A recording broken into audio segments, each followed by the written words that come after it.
najua unaweza Mwokozi, najua unaweza, najua unaweza Mwokozi, najua unaweza, najua unaweza, najua unaweza Mwokozi, Baba, najua unaweza, oh, najua unaweza, najua unaweza Mwokozi, ale, najua unaweza, oh, najua unaweza, najua unaweza Mwokozi, Yahweh, najua unaweza, oh, najua unaweza, najua unaweza Mwokozi, Yahweh,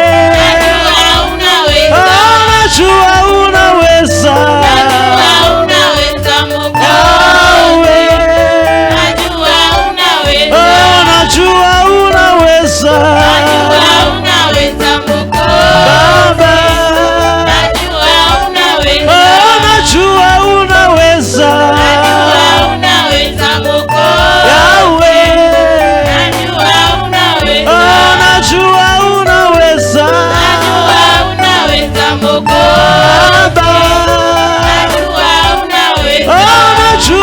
unaweza, oh,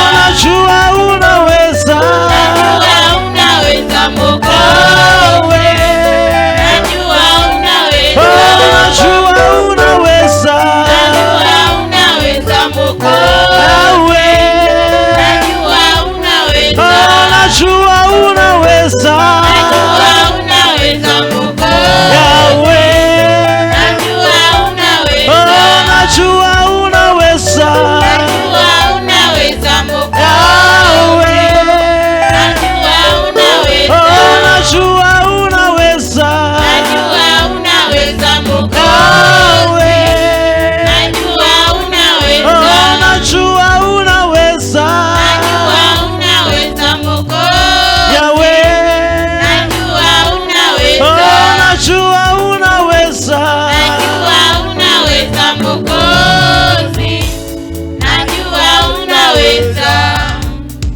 unaweza,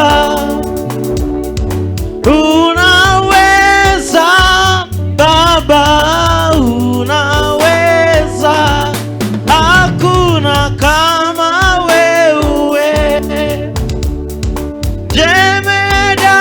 jemedari,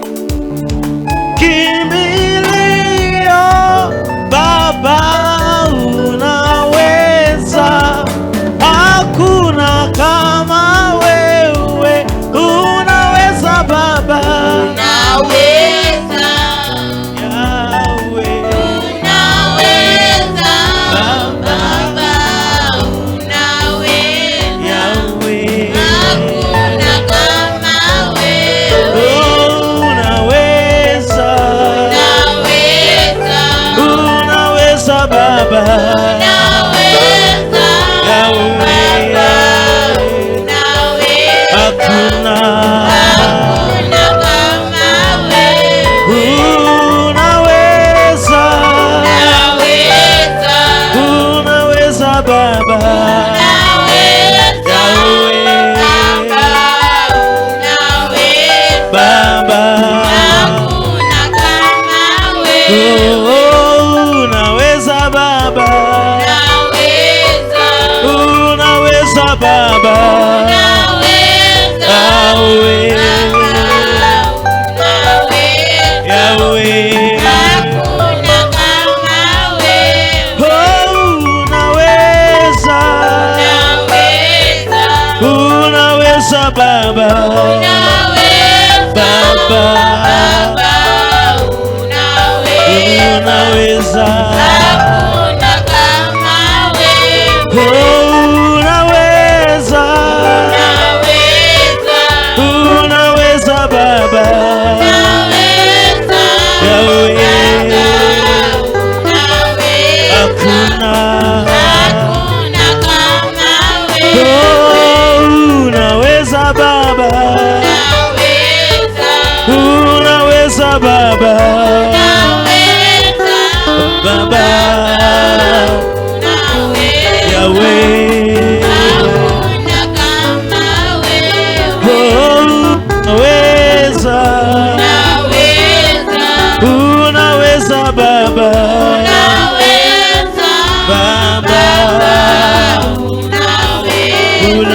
unaweza, hakuna kama wewe, unaweza, unaweza, unaweza Baba, unaweza, Baba,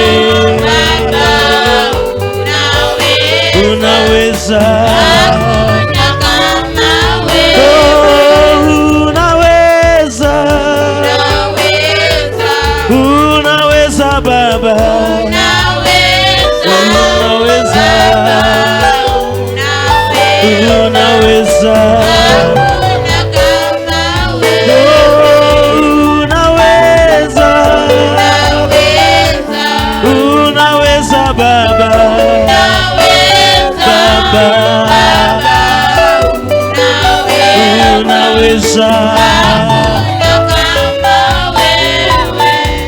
oh, unaweza, unaweza Baba, unaweza, hakuna kama wewe, oh, waokoa, wainua Baba, unaweza, hakuna kama wewe, oh, unaponya, oh, watetea Baba, unaweza, hakuna kama wewe, unaweza, unaweza, ale, hakuna, oh, mahali hapa kwa maisha yetu Baba, haleluya, kwa kanisa letu, kwa ibada yetu Baba, haleluya, kwa ibada yako, kwa ibada yako Yahweh, Baba, unaweza Baba, Baba,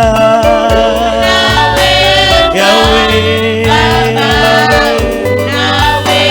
Yahweh, oh, we give you glory, we give you glory and the honor. We give you, oh, we give you glory, we give you glory and the honor. We give you, oh, twakupa sifa, twakupa sifa na heshima Baba, twakupa, oh, twakupa sifa Mwenyezi Mungu, twakupa sifa na heshima, twakupa,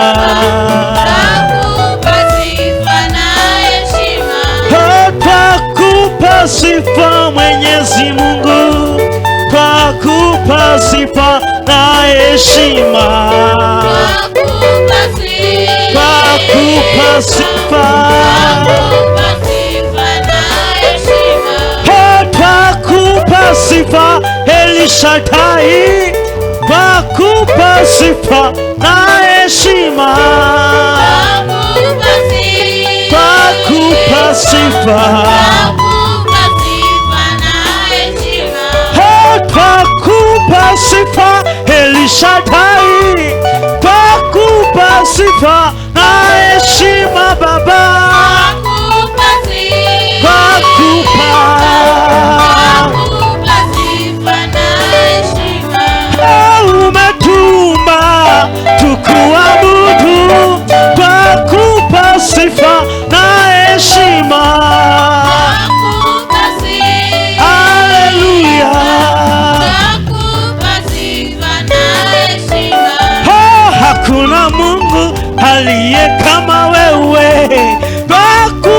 twakupa sifa na heshima. Haleluya.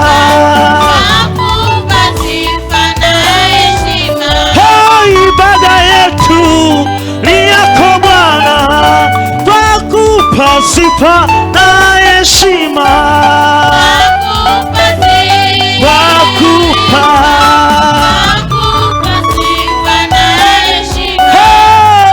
Umetumba tukuinue, twakupa sifa na heshima.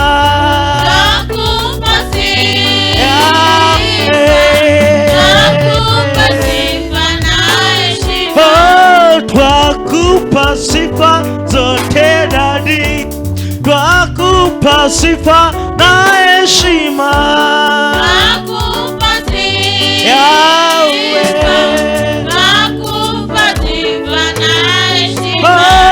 Twakupa sifa, sifa zote, twakupa sifa na heshima.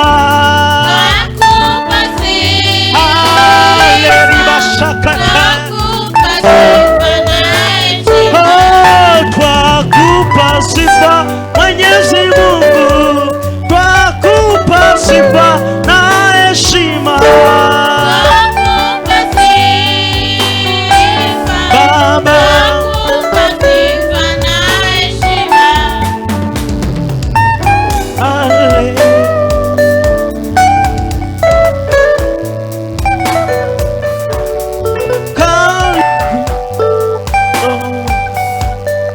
fanya mapenzi yako Bwana.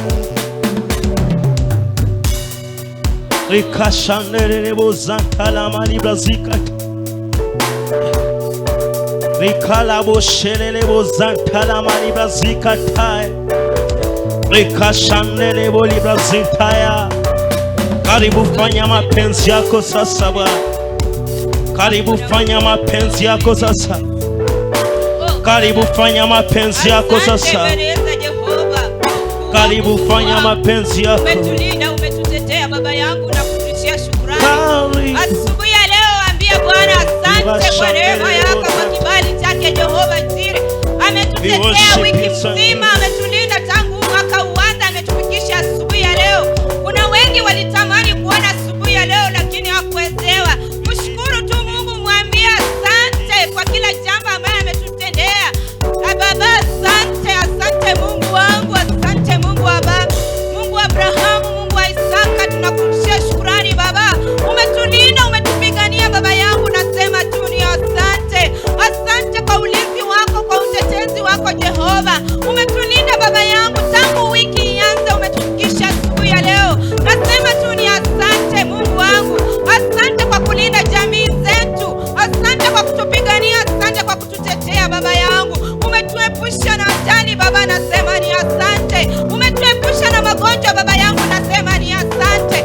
Umetukinga Baba, nasema tu ni asante. Umetupigania, umetutetea, nasema ni asante Baba. Kuna wengi walitamani kuona hii siku ya leo lakini hawakuwezewa Baba. Kuna wengi wamelala asubuhi ya leo, nasema ni asante kwa pumzi ya bure ambayo umetupa Jehova. Asante kwa kibali chako, asante kwa neema yako Ebeneza. Niwe mwaminifu, niwe mtetezi wetu Baba, nasema tu ni asante Baba. Umelinda watoto Ebeneza, umelinda wamama, umelinda vijana, umelinda wazee, nasema ni asante Mungu wangu. Asante kwa uzima wa bure ambao umetupa Baba. Umetutetea Baba, umetuhifadhi Baba, umetupigania wiki mzima, nasema ni asante Ebeneza. Umetupigania mwezi wa tatu wote Baba, nasema tu ni asante Jehova. Asante mkombozi wetu, asante mtetezi wetu Baba. Umetuhifadhi, umetulinda, umetufunika na damu ya Yesu Kristo Baba, nasema tu ni asante Mungu wangu.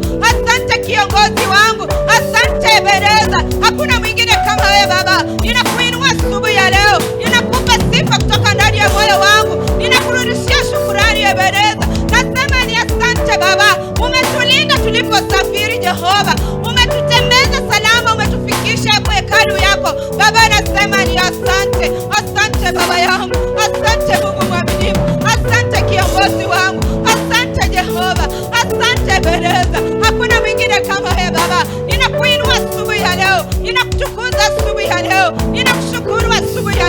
Baba. Hakuna mwaminifu kama wewe, hakuna mwenye uweza kama wewe Baba yangu. Ninakurudishia shukrani Ebeneza, nanyenyekea miguuni pako asubuhi ya leo Baba, nikisema tu ni asante. Asante Jehova, asante mkombozi wangu, asante Baba yangu, asante Mungu wangu, asante Baba yangu. Umetupa pumzi ya bure Baba, umetupa afya njema Ebeneza, umetetea jamii zetu Baba, umelinda ndoa zetu Baba yangu, umelinda watoto wetu Baba, umelinda na waume wetu Ebeneza, nasema ni asante. Umelinda wake wetu, nasema ni asante. Umelinda wazazi wetu, nasema ni asante. Umelinda kanisa lako Baba, nasema ni asante. Umelinda nchi yetu ya Kenya Baba, nasema ni asante. Pokea sifa Baba yangu, ninakuinua, ninakutukuza asubuhi ya leo, nakupa sifa kutoka ndani ya moyo wangu Baba, ninakurudishia shukrani kwa makuu ambayo umetutendea Baba.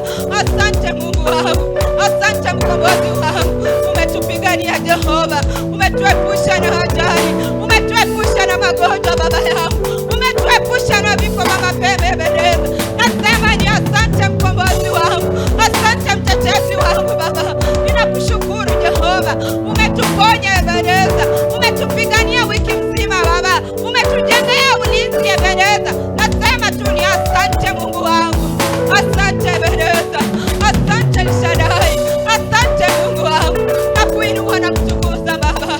Umetulinda Jehova, umetupigania Ebeneza, umetuhifadhi Mungu wangu, nakurudishia shukrani Ebeneza. Asante Mungu wangu, asante kwa kutukomboa, asante kwa kulinda jamii zetu, asante kwa safari njema ambayo umejalia jamii zetu. Asante Baba yangu, nakutukuza Jehova, nakupa sifa Ebeneza. Ninainama Baba nikikuinua Jehova, ninakurudishia shukrani Ebeneza kwa makuu ambayo umetutendea Baba yangu, umetulinda, umetuhifadhi, umetupigania Ebeneza. Nasema ni asante Baba, asante mkombozi wangu, asante mtetezi wangu Ebeneza. Hakuna mwingine kama wewe Baba, hakuna mwingine wa kuabudiwa kama si wewe Jehova. Ninakuinua asubuhi ya leo Baba, nikikupa sifa kutoka ndani ya moyo wangu Ebeneza. Nasema tu ni asante kwa kibali chako, asante Ebeneza, asante Mungu wangu, asante Mungu wa Abrahamu, asante Mungu wa Isaka Jehova, asante Baba yangu, asante Baba wa mayatima, asante Baba wa wajane, asante mkombozi wetu, asante mtakatifu, asante Baba yangu, uinuliwe na upewe sifa Jehova. Hakuna mwingine kama wewe Ebeneza, ninakurudishia shukrani Baba. Nasema tu ni asante kwa ukombozi wako, asante kwa Roho yako Mtakatifu Baba, asante kwa ulinzi wako, asante kwa utetezi wako Jehova Baba. Nakusema tu ni asante. Pokea sifa kutoka ndani ya mioyo zetu Baba. Umehifadhi watoto, umelinda vijana, umelinda wamama, umelinda wazee Baba. Nasema tu ni asante. Asante Mungu, asante kwa kujibu maombi yetu, asante kwa kusikia kilio chetu Baba. Asante Baba yangu, hakuna mwingine kama wewe, hakuna mwingine kama wewe Jehova. Ninakuinua, ninakutukuza, nakupa sifa asubuhi ya leo. Ninakuinua viwango vya juu Baba, watu wakiinua waganga na wachawi, mimi ninakuinua juu Ebeneza. Ninakuburi ili wewe uongezeke Ebeneza. Asante Mungu wangu, asante mkombozi wetu. Ni wewe Mungu wetu Baba, ni wewe kimbilio letu Baba, ni wewe tegemeo letu Jehova Jireh Baba. Tunakuinamia, tunakuabudu asubuhi ya leo Baba, nakupa sifa kutoka ndani ya moyo wetu Jehova Jireh Baba. Hakuna mwingine kama wewe Ebeneza Baba. Nasema tu ni asante Baba, asante Jehova Jireh Baba. Adui walipotuwinda Baba, ulitulinda, ulitutetea, ulitupigania Baba. Wengi walipotaka tuangamie Ebeneza, ulisimama na sisi na kututetea Jehova. Ninakurudishia shukrani Baba kwa makuu ambayo umetutendea, kwa ulinzi wako, kwa utetezi wako Baba. Umetulisha, umetunywesha, umetuvisha Baba. Nasema tu ni asante Baba yangu, asante mkombozi wangu, asante mtetezi wangu, asante Jehova, asante Ebeneza, asante Mungu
Ebeneza. Asante Mungu wangu, asante Masia Baba, asante Jehova. Nakupa sifa na utukufu wa jina lako. Hakuna mwingine kama wewe Baba yangu, hakuna mwingine kama wewe Ebeneza.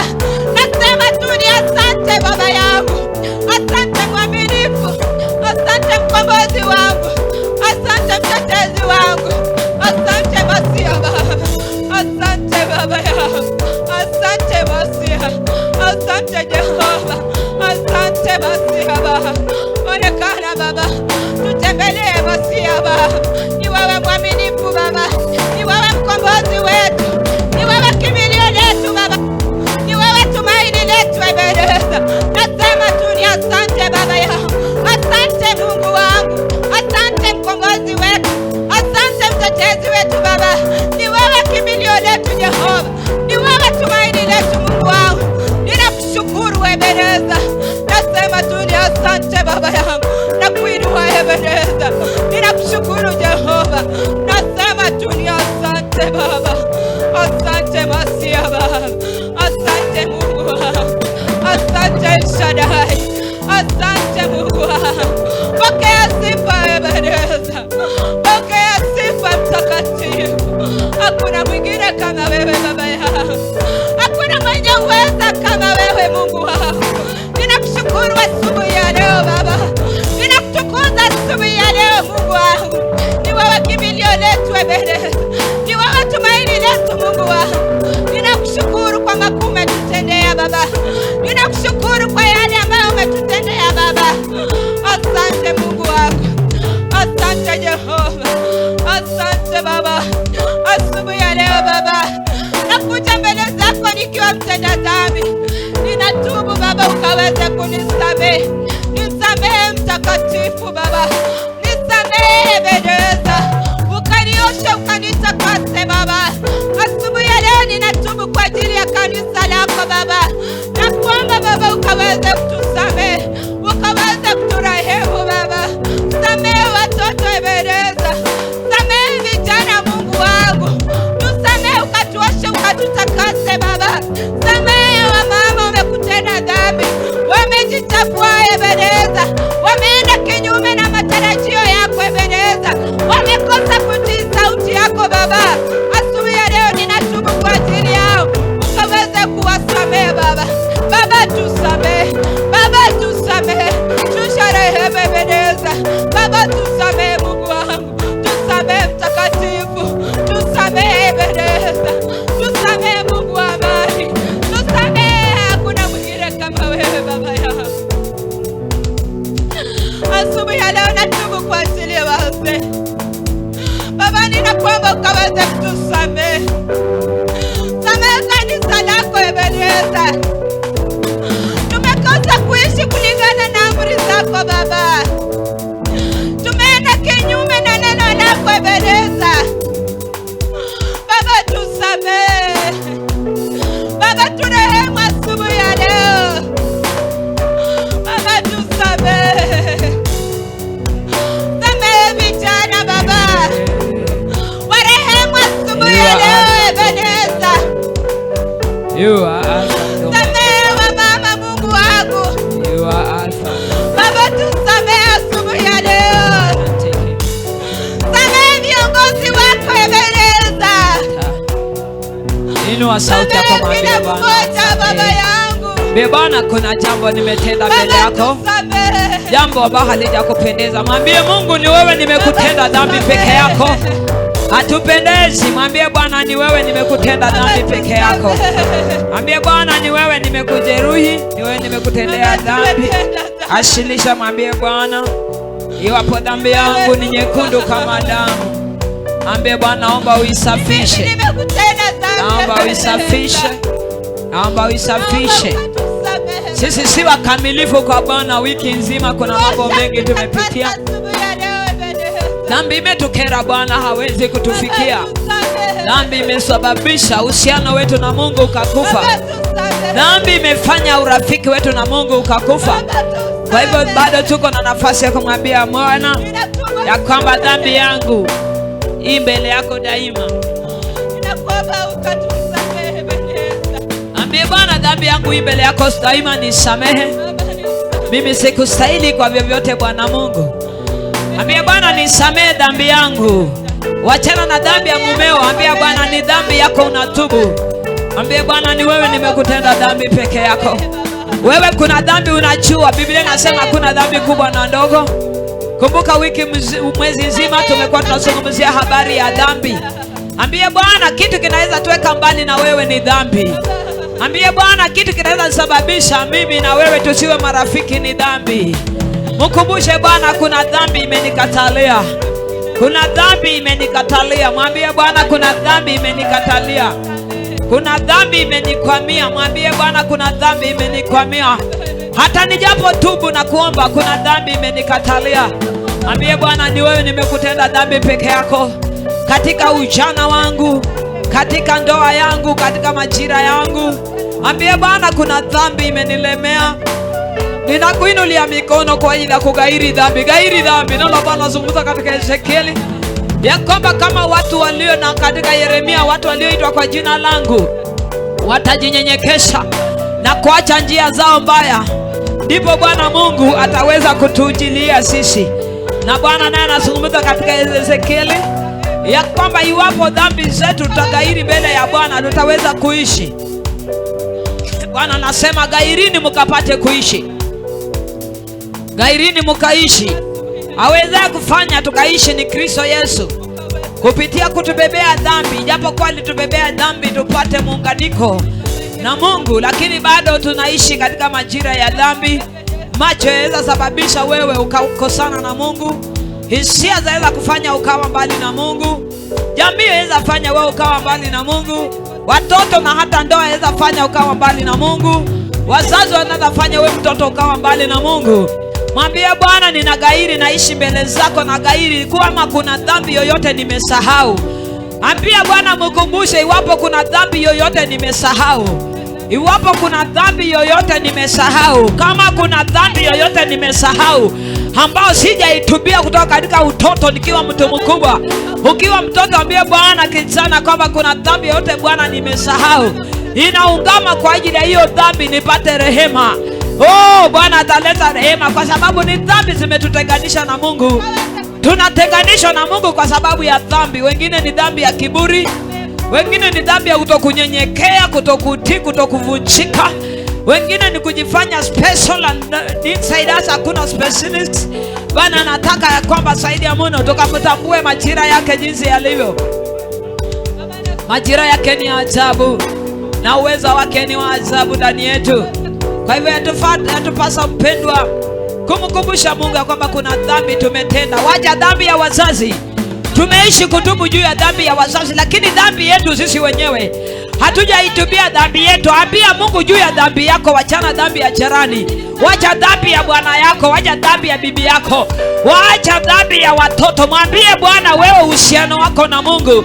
Uhusiano wako na Mungu. Mwambie Bwana uhusiano wangu mimi na wewe, kuna dhambi ndani yangu inanikera. Siwezi pendeza mbele yako kila wakati. Naomba rehema, naomba msamaha. Ambie Bwana ninajua dhambi yangu, vile Zaburi yanavyozungumza ya kwamba ninajua dhambi yangu na ninakiri dhambi yangu mbele yako. Ambie Bwana ninajua dhambi yangu. Oh, na dhambi yangu hii mbele yangu daima. Daudi akajua hilo. Akamlilia Bwana akamwambia Bwana dhambi yangu hii mbele yangu daima. Ambia Bwana kumbusha Bwana juu ya dhambi ambayo iko mbele yako daima. Kuna dhambi imekulemea, kuna dhambi hata wewe unajua. Unaweza funga, unaweza kesha, unaweza omba, unaweza lipa hata dhabihu ukatoa sadaka kwa ajili ya hiyo dhambi, lakini haijapungua. Hata inapungua inarejea. Huenda ni hasira, hata huenda ni chuki, au mvumilivu, unakosa uvumilivu. Hiyo ni dhambi. Kwa tunaangalia kufanya vitu ambavyo si sahihi, ufanya jambo silo sahihi kwa wakati ulio sahihi. Oh, hiyo ni dhambi. Kufanya jambo lilo sahihi kwa wakati usio sahihi ni dhambi. Mwambie Bwana dhambi yangu hii mbele yako. Wachana na dhambi ya wazazi. Ambia Bwana dhambi yangu. Uambie Bwana kuhusu dhambi yako. Dhambi yako, wacha dhambi ya bwana yako, wacha dhambi ya bibi yako, wacha dhambi ya mtoto wako, wacha dhambi ya wazazi. Wewe ambia Mungu shughulikia dhambi inaishi ndani yako. Dhambi ile inaishi ndani yako. Bwana anafurahishwa na moyo ambao na kugairi dhambi yake. Ambia Bwana juu ya dhambi yako. Kuna dhambi hujawahi hata itubia na kuishughulikia. Kuna mambo yako ndani mwako ndani yako unaijua vizuri, haujachukua position kwambia Mungu hili na hili ni dhambi, na hata wewe unaelewa hujaiungama kwa ajili yayo. Mwambie Bwana ninaungama. Asubuhi Bwana tunaungama. Moyo wangu unaungama kwa ajili ya makosa yangu niliyokosa mbele yako Dadi. Una makosa nimekosa kwako. Una dhambi nimekosa mbele ya macho yako Bwana, na mbele ya mbingu na hata dunia. Nimekosa hata katika madhabahu yako, nimekosa Bwana machoni pako. Nimekosa Bwana japo kwa nimefunga na hata kukesha na kudumu katika njia zako. Una wakati mwingi nimeenda katika njia isiyoipasa neno lako. Vile neno lako linavyosema kwamba iko njia ionekanayo machoni pa mwanadamu kuwa sawa, mwisho wa hiyo njia ni mauti. Bwana mwingi wa rehema, mwingi wa msamaha, mikononi mwako ninagairi dhambi yangu Bwana. Ninaijua dhambi yangu Mfalme, ninaijua dhambi yangu, na dhambi yangu hii mbele yangu daima Bwana. Naliishi kwa mtu mchokozi katika utoto na katika uchana Baba, si kwa mtu wa kupendeza. Ninatubu kwa ajili ya kiburi niliyokuwa nayo ambaye inaweza kuwa imebali imesalia. Ninatubu kwa ajili ya vita nilivyokuwa navyo ambayo bado inaweza kuwa imesalia. Si kwa mtu wa amani, muda mwingi nilikuwa mchokozi Bwana Yesu. Ninaungama na kutubu kwa ajili ya masengenyo wakati nilikuwa mtoto na hata kwa usichana. Moyo wangu waweza kuwa bado umetamania kuingia katika swala hilo siku zijazo. Ninaungama Bwana, ninaungama dhambi yangu yote. Ninaungama hisia zangu mbaya. Aisia naungama matendo yangu mabaya, njia zangu mbovu ambazo hazikupendezi, mapito yangu mabaya sio kupendeza, mikono imwagayo damu isiyokuwa na hatia, ulimi wa uongo Bwana, shahidi wa uongo asema uongo. Mungu wa majeshi, neno lako nasema kuna vitu 6 usivyopendezwa nao, lakini na viko 7. Miguu iliyo mepesi ukimbilia maovu. Ndani yangu waweza kuwa na miguu ya maovu, ukimbilia mambo yasiyostahili Bwana, na nakosa ukimbilia ufalme wako. Rehema juu yangu, nauliza msamaha wako. Kanisamehe asubuhi hii Bwana. Ndani yangu na dhambi nimefanya hata niliyosahau. Inatubu kwa dhambi niliyoisahau. Inatubu kwa dhambi nisiyoikumbuka. Inatubu kwa dhambi ya utoto. Inatubu kwa dhambi ya usana. Natubu kwa dhambi ya miaka yangu ya kutoka miaka 15 kwenda 30. Inatubu kwa dhambi ya miaka 30 kwenda 60 Mfalme. Inatubu kwa dhambi yoyote nimetenda ambao moyo wangu umesahau, hapa akili yangu haikumbuki. Hivyo vyote vile Bwana, naungama dhambi hiyo mbele yako. Kalete rehema mbele yako Bwana. Tubu kwa roho ya kusitasita, roho ya kufadhaika. Mungu, leta rehema juu yangu. Wewe ni mwingi wa msamaha, wewe ni mwingi wa huruma, wewe ni mwingi wa upendo. Rehema zako zikakae pamoja nasi. Rehema na msamaha wako zikadumu ndani yangu Bwana. Ukanisamehe, ukanitakase. Siwezi bila wewe Mungu wa majeshi. Siwezi bila wewe Mungu mwingi wa huruma. Nina haja nawe Bwana. Hurumia moyo wangu, hurumia nafsi yangu. Kinyume na makusudi yako Bwana, rehemu. Nimechelewa kuingia katika ibada, nisamehe. Mwaka huu na mwaka mwingine menda kinyume nao Bwana, ukalete rehema. Kalete rehema ndani yangu, kalete msamaha ndani yangu. Alete msamaha kwa kuingia na hata kwa kutoka. Moyo wangu umeasi mbele ya macho yako Bwana. Alete rehema sakazo kwako Bwana. Moyo wangu umesungumuza kinyume na makusudi yako Bwana, ukalete rehema mbele zako. Nimeenda kwa kiburi, ukaenda kwa bila unyenyekevu. Ninatubia dhambi ya kukosa unyenyekevu. Natubia dhambi ya kukosa utulivu na utifu. Tubia dhambi ya kukosa kuwa mwaminifu. Tubia dhambi ya kukosa kuwa mwenye haki. Tubia dhambi ya kukosa kuwa Bwana mtulivu, mwenye subira mbele yako. Kama mwenye kulaumu, na tubu kwa dhambi yangu Bwana. Dhambi Bwana zikishika mimba huzaa mauti. Ninatubu kwa ajili ya hiyo dhambi izaka ndani mwangu, hata na inaishi ndani mwangu, ambao huenda imeshika mimba inatazamia kuzaa mauti. Bwana, ukalete rehema. Yesu mwana Mungu, ukalete rehema. Leta rehema juu yangu, leta rehema juu ya maisha yangu. Ninatubu dhambi yangu Bwana, dhambi kubwa na hata ndogo. Ninatubu kwa ajili ya kila dhambi. Pitia majina niliitwa ambayo yalikuwa ni watu walikuwa wamebeba dhambi, ambao maisha yao yote waliishi kwa anasa. God, naulizia rehema itokayo kwako, kwa sababu ni mwingi wa msamaha. Naomba msamaha Bwana. Ninaomba msamaha Jehova kwa vyovyote ambao ulimi wangu umenena. Ulimi wangu umenena mambo yasiyopendeza. Ulimi wangu umenena mambo yasiyokustahili. Ambia Bwana dhambi yako. Hapa si mahali pa kunyamaza. Usifanye kwamba hauna kitu cha kumwambia Mungu. Ambia Bwana kuna vitu vimezuia baraka zako. Hiyo vimezuiliwa kwa sababu ya dhambi. Ambia Bwana dhambi yangu imezuia baraka. Ambia Bwana dhambi yangu imezuia mafanikio yangu.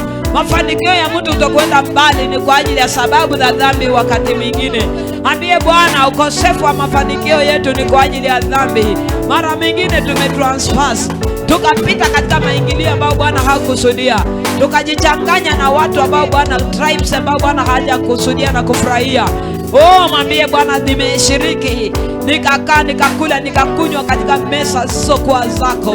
Ninaungama kwa hizo dhambi. Kuna maneno mwenyewe uliongea yamekutia unajisi. Mwambie Bwana ninaungama kwa ajili ya hizo dhambi katika jina la Yesu Kristo Nazareti. Lord, we adore you.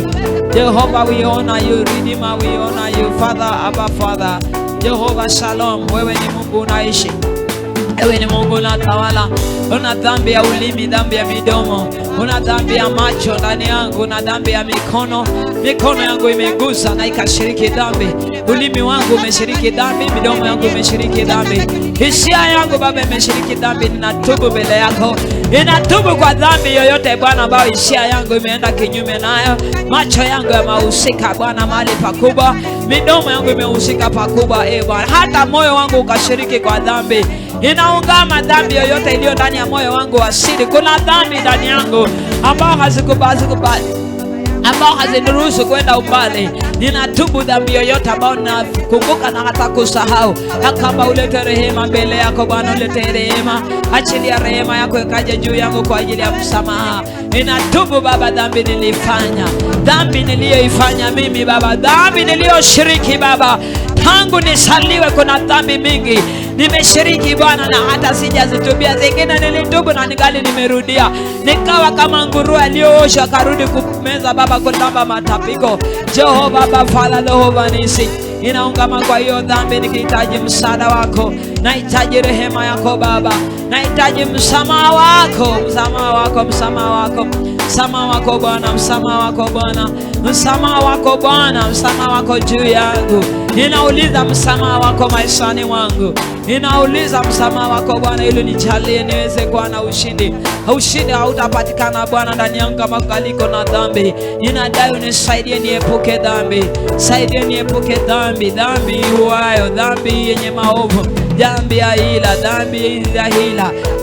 By the blood of Jesus, Lord, we adore you. Itimaya exalt your name. Utukuzwe kwa ajili ya uaminifu wako na ukuu wako. Takatifu, takatifu, dhambi yangu daima ukimbilia kama si. Ukaniwie rehema zako Bwana kwa kutubu dhambi yangu Bwana. Haleluya Baba Mungu mwenye uweza. Nina dhambi ya uasi Bwana hata katika matoleo. Nina dhambi ya uasi hata kwa ajili ya fungu la 10 Mfalme. Nina dhambi ya Bwana ya udhaifu hata kwa ajili ya maombezi. Roho wa Bwana nisamehe. Mtakatifu nisamehe. Kwa mdhaifu katika maombi. Yesu mwana wa Mungu kanisamehe. Kansamehe dhambi ya maombi. Kansamehe dhambi hata ya kufunga na kukesha.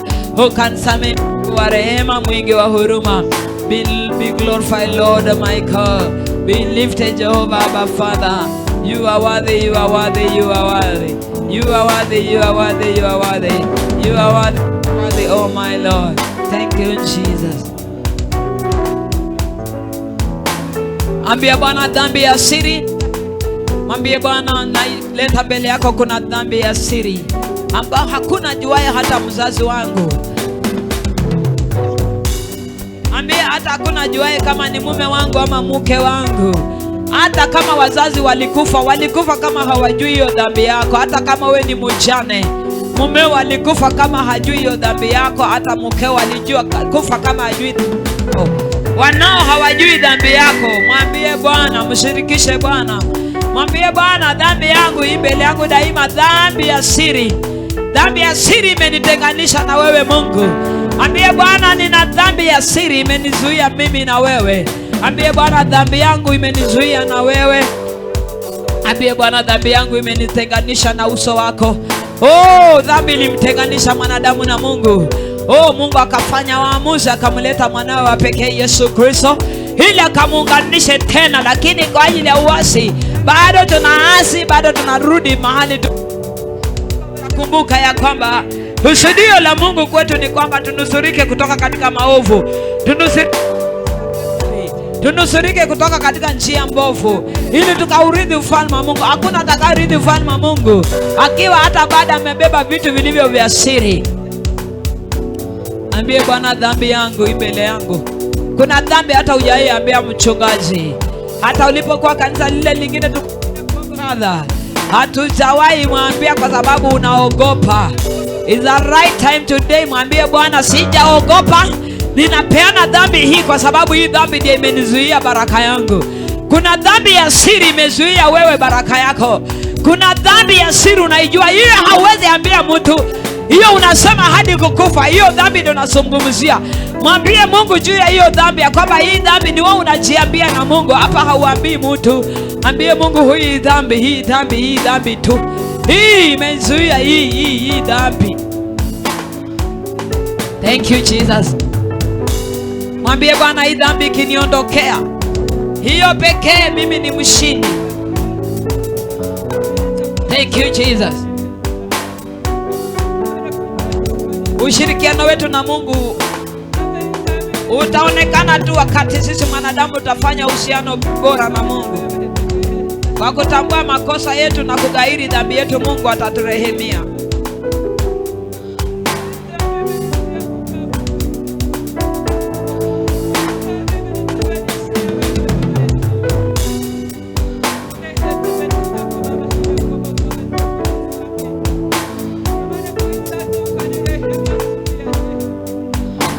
Oh, hallelujah.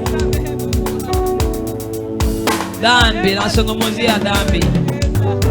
Kuna dhambi wewe unajua, hata ukiamushwa usiku unaijua. As we are ending up, mwambie tu Bwana, ndio hiyo dhambi. Kuna dhambi unaijua hujaisungumuzia, ukikumbuka mpaka unashituka. Hiyo hata uwezi omba kwa kasi kwa sababu unajua ni mzito. Uwezi omba kwa kazi juu ya hiyo dhambi sababu unajua ukitamuka unasikia ni kama mtu mwingine amesikia. Lakini tambua ya kwamba Mungu anajua hiyo dhambi. Hata kama uliua, hata kama ulisini, hata kama ulifanya kitu cha siri, Bwana anajua. Wewe unajua, shetani anajua, na Mungu anajua. Thank you Jesus. Bwana anajua, na hata wewe una haki unajua about that sin. Jesus. Oh Baba, hiyo dhambi ndiyo imetenganisha tu na Mungu na kuweka ufanisi wetu mbali. Dhambi zile tunaishi nasema, hii hata siwezi ambia mama yangu, siwezi ambia baba yangu, siwezi ambia mtoto wangu, hii siwezi ambia mchungaji, siwezi ambia. Kuna rafiki unatembea na yeye, lakini hiyo dhambi huwezi mwambia. Hiyo unajua huwezi mwambia. Hiyo ndio dhambi nazungumzia, ya kwamba imetufarakanisha na Mungu. Dhambi imetufarakanisha na Mungu. Ndipo Bwana akafunulia Yeremia kuandika akisema, iwapo watu wangu walioitwa kwa jina langu watajinyenyekesha na kuiacha njia zao mbaya, ndipo Mungu atakuja kutusamehe makosa yetu. Bwana atasamehe makosa yetu iwapo sisi tukubaliana kwamba sisi ni wenye dhambi. We must confess our sin. Lazima tukubaliane na dhambi ndani yetu, ya kwamba hii dhambi inaishi ndani yangu, na leo hii dhambi ninakikataa na ipeana kwa Mungu. Yeye abebaye mizigo ya dhambi ataiondoa na haitakuwa tena juu yetu. Kupitia wewe kuamini kwa jina la Yesu Kristo, inatendeka kwa sababu yeye ni mwaminifu. Oh Lord, my Lord. Yanta kama yanteke yanta lambo yante. Ambia Mungu hiyo dhambi. Tumesema hatuombi dhambi juu ya mtu mwingine. Ni leo tunakiri tu dhambi yetu ambayo tumemfanyia Mungu. Ambia Mungu, dhambi nimefanya, wacha tulifanyia Bwana yako.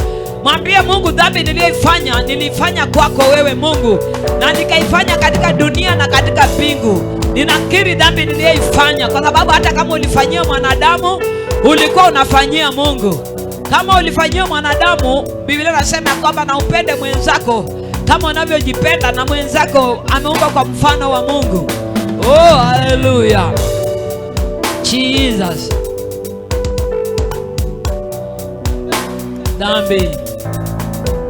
Dhambi inaua. Dhambi inaua. Dhambi, vijana, si wakati wa kufunika macho zetu na mikono. Vijana, Mungu hahitaji watu walio na aibu. Mungu anataka watu wanajua dhambi yao na wanatubu kwa ajili ya dhambi yao. Ikifika mambo na dhambi, hakuna mzazi. Ikifika mambo na dhambi, ni wewe ujisalimishe tu kwa Mungu, ambie Mungu, nimekiri dhambi nilifanya, nilikuwa mtu mubaya na sikutubu kwa ajili ya hiyo dhambi, nilitubu na nikarudi ndani. Yesu ni mwaminifu. Hakuna mtu atakutubia dhambi yako. Dhambi yako ni yako tu, ni wewe mwenyewe. Hata mchungaji aombe, dhambi ni yako. Kama hujatubu, Mungu hawezi kusaidia. Hawezi saidika kutoka kwa Mungu kama wewe mwenyewe haujakiri kwa ajili ya dhambi yako. Tumejifundisha kwamba dhambi lazima tu confess. You must confess your sin. Lazima ukubaliane na dhambi yako, na tukafundishana kitu chochote tunafanya kinyume na makusudio ya Mungu ni dhambi. Unajua tu hili si sahihi na unafanya, tambua ni dhambi. Kwa hivyo dhambi iko na sisi na ni Mungu tumemtendea. Ile wakati umekasirika, ni Mungu umemtendea dhambi. Ile wakati umetukanana, ni Mungu umemtendea dhambi. Ile wakati umeingia kwa ibada kwa kupenda, umepiga absent ukasema ai, nimechoka na ibada, jua hiyo ni dhambi. Hata kuna vitu mwenyewe unaelewa, tumemwibia Mungu hata kwa matoleo, tumemwibia Mungu kwa fungu la 10, tumemwibia Mungu kwa masaa, tumemwibia hata katika sehemu ya maombezi. Ulikuwa supposed kuomba 1 hour, uliomba nusu saa ama dakika 5. It's a miracle work our Lord. Thank you Jesus.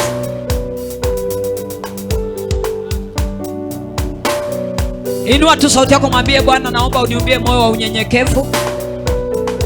Tukinyenyekea hatutaishi na dhambi. Tukiwa wanyenyekevu, dhambi itaishi mbali na sisi. Nataka mwambie Bwana, niumbie moyo wa unyenyekevu.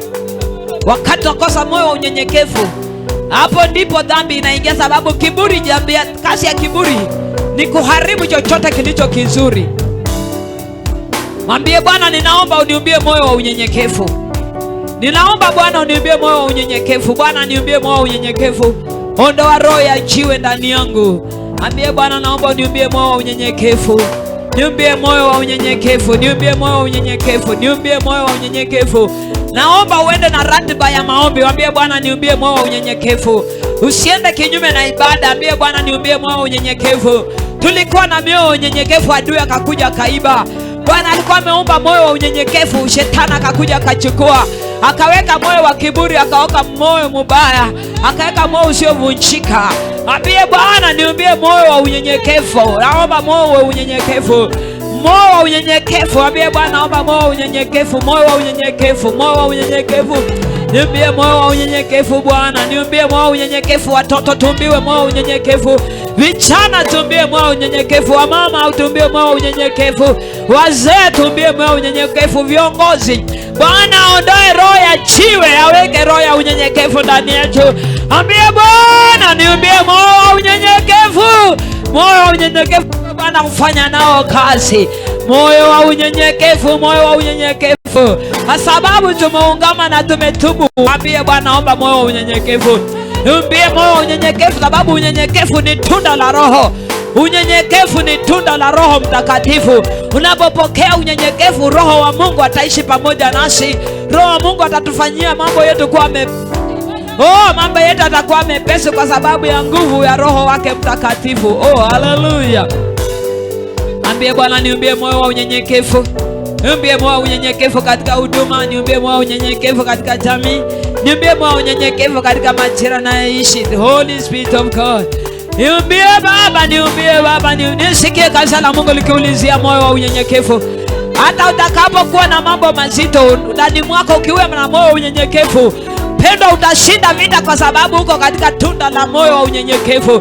Tunda la unyenyekevu likiwa ndani mwako, hata ukipitia upon harassment, Mungu atakununua, Mungu atakushika mkono, kwa sababu ndani mwako utaonekana chembe za ushindi na hautashindwa kupiga vita za ushindi. Lord, we exalt you. Father, we exalt you. Commander, we exalt you. Daddy, we exalt you. Baba, we exalt you. Tumbie moyo wa unyenyekevu, tumbie moyo wa unyenyekevu, tumbie moyo wa unyenyekevu, mtakatifu wa watakatifu, tumbie moyo wa unyenyekevu. Umba moyo wa unyenyekevu ndani yetu, umba moyo wa unyenyekevu ndani yangu, umba moyo wa unyenyekevu ndani yangu, umba moyo wa unyenyekevu ndani yangu, umba moyo wa unyenyekevu ndani yangu, umba moyo wa unyenyekevu ndani yangu, umba moyo wa unyenyekevu ndani yangu, umba moyo wa unyenyekevu ndani yangu. Baba, niumbie moyo wa unyenyekevu. Unyenyekevu ni sehemu moja ya katika Wagalatia unavyosoma katika Galatia 5:22. Lord, I am Jehova, Jehova. Wewe ni Mungu wa mawazo mazuri, wewe ni Mungu wa mipango mizuri. Baba, wewe ni Mungu unayetenda, Mungu unayefanya. Niumbie moyo wa unyenyekevu, niumbie moyo aliyebondeka, niumbie moyo aliyovunjika, niumbie moyo ulionyenyekea, niumbie moyo ulionyenyekea, niumbie moyo ulionyenyekea, niumbie moyo ulionyenyekea, niumbie moyo ulionyenyekea. Ondoa moyo wa jiwe ndani yangu, Bwana Yesu, Mungu wa majeshi. Ondoa moyo wa jiwe, ondoa moyo wa jiwe, ondoa moyo wa jiwe, ondoa moyo wa jiwe ndani yangu, roho ya jiwe ndani yangu. Bwana Yesu, kaiondoe, kaishike na kuitupa katika ziwa la moto, chomeke kila anga yote mbovu, ila anga ya uharibifu ambayo imebeba kutokunyenyekea, imebeba roho ya kutokutii, imebeba roho ya kutokuvunjika, nimeiteka nyara kwa Roho wa Bwana na jina watu ambao walikosa tunda la unyenyekevu. Kama yanteke moyo. Baba, unasoma Mungu katika Methali 15 ya kwamba dhahabu la upole hugeuza hasira. Hakuna Bwana upole upatikana kama hakuna unyenyekevu. Ninauliza roho ya unyenyekevu katika maisha yangu. Lord, I exalt you. Lord, I exalt you. Father, I exalt you. Redeemer, I exalt you. Jehovah, you are worthy. Oh, hallelujah.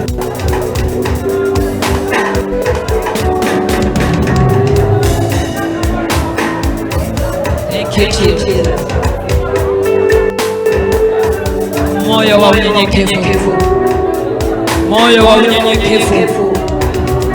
Mwezi wa 4, moyo wa unyenyekevu. Moyo wa unyenyekevu utatubeba na kutupeleka mahali. Tumekosa baraka, tukapungukiwa vitu vingi kwa sababu ya kukosa tunda la unyenyekevu.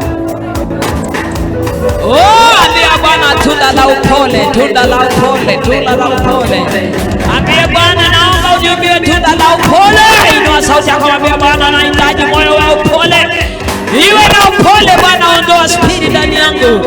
Ambia Bwana, ukaondoe spidi ndani yangu, ukaondoe roho ya spidi ndani yangu, ukaondoe roho ya spidi. Kuna watu ndani mwao wakisikia jambo, mioyo yao inakimbia kikasi hata ile iliyo na Mungu. Ambia Bwana, niambie moyo wa upole. Hiyo ni sehemu ya utunda la Roho. Ambia Bwana, roho ya upole, roho ya upole. Hata mambo yanapokuwa mazito, hali haitembei, hali roho ya upole. Katika ndoa tunahitaji roho ya upole, katika masomo tunahitaji roho ya upole, katika huduma ya Bwana tunahitaji roho ya upole. Usisha Bwana, mwambie Bwana, niumbie roho ya upole. Baba, niumbie roho ya upole. Moyo wangu unahitaji upole.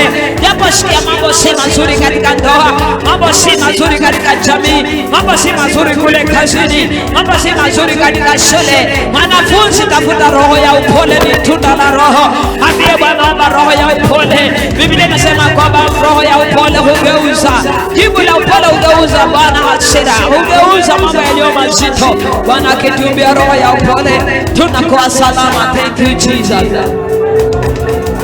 Bwana tumbie moyo wa upole, aondoe ile spidi ambayo ni ya kuzaliwa. Wengine tumezaliwa roho mpaka hifadhi maneno, roho hifadhi hali, roho hifadhi dalili zinazokuja.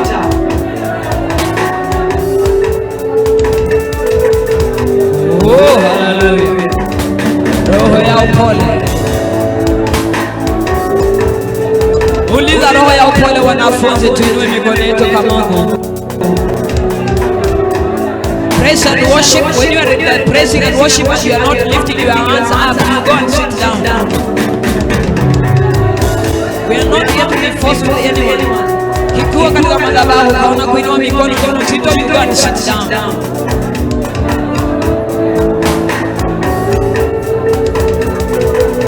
Oh, hallelujah.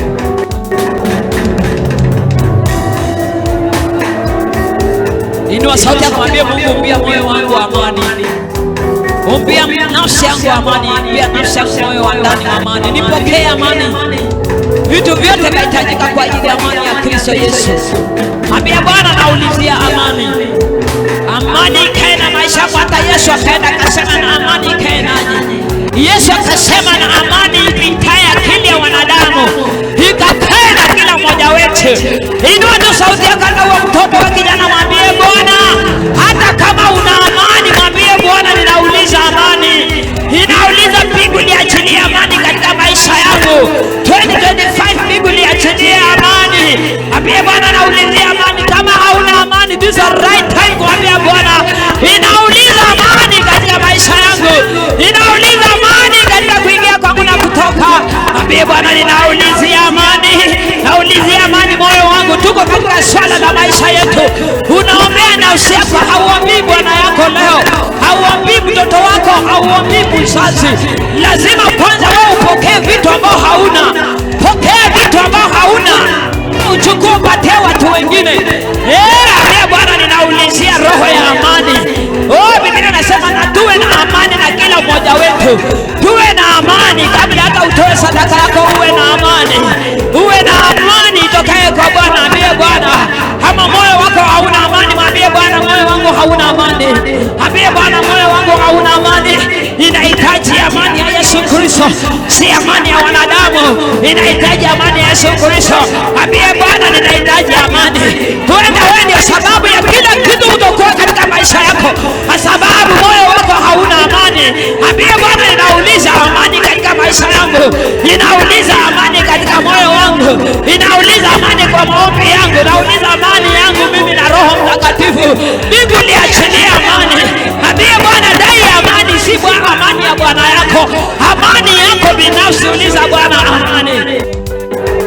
Ikema yata. Hatuwezi ombea watu wengine amani na sisi hatuna. Hatutaombea wazazi wetu amani na sisi watoto hatuna amani. Hatutaombea ndoa zetu amani na sisi wenyewe bado hatuna hizo amani. Mwambie Bwana, nauliza amani ndani ya moyo wangu. Mwambie Bwana, nauliza amani ndani ya moyo wangu. Mwambie Bwana, ninauliza amani katika moyo wangu.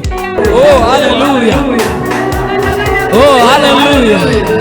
Oh, haleluya. Mwambie Bwana, uliza amani. Ninauliza amani ndani ya moyo wangu. Amani ilienda wapi? Mwambie Bwana, nauliza amani. Amani katika moyo wangu, amani katika moyo wangu. Uliza amani juu ya maisha yako. Alika amani ya Yesu Kristo. Thank you Jesus. Ulipoteza amani. Ita amani mahali ilienda. Unajua chanzo cha amani kupotea. Uliza amani kwa jina la Yesu. Bwana amekupa mamlaka. The Bible says God has given power and authority. Oh, umepewa mamlaka na uweza kuitisha. Itisha amani. Amani. Amani. Wacha kutafutia watoto amani na wewe hauna amani. Wacha kutafutia bwana wako amani na wewe mwenyewe hauna amani. Wacha kutafutia bibi yako amani na wewe mwenyewe hauna amani. Wacha kuulizia jirani amani na wewe hauna amani. Thank you Jesus.